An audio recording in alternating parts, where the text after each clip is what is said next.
My training tip this week is just a very quick visual on giving people the concept of expenses and how we reclassify expenses in holistic management to wealth generating, inescapable, and those maintaining expenses.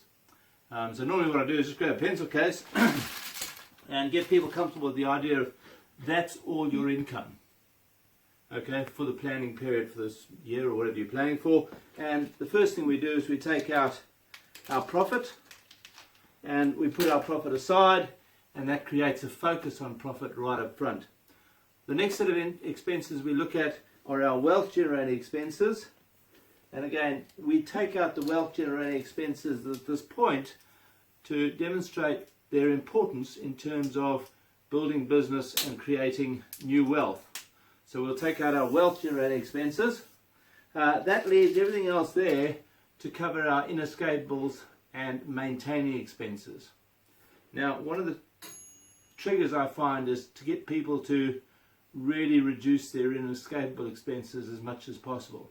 And again, this creates a great visual for that. So we can take out our inescapable expenses, and these are the things we're morally obliged to pay. And again, by putting them aside, that allows us then to focus on our maintaining expenses to make sure the financial plan works.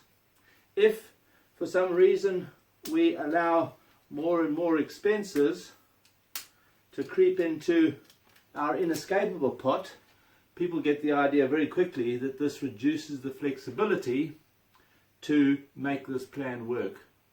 So let's reduce the number of inescapables to keep them in the pot. It's not saying we're not going to pay them, it just says we can now be creative, use that tool of human creativity with the remaining maintaining expenses to make the plan work. It's a great visual and people get the idea very, very quickly. Thank you.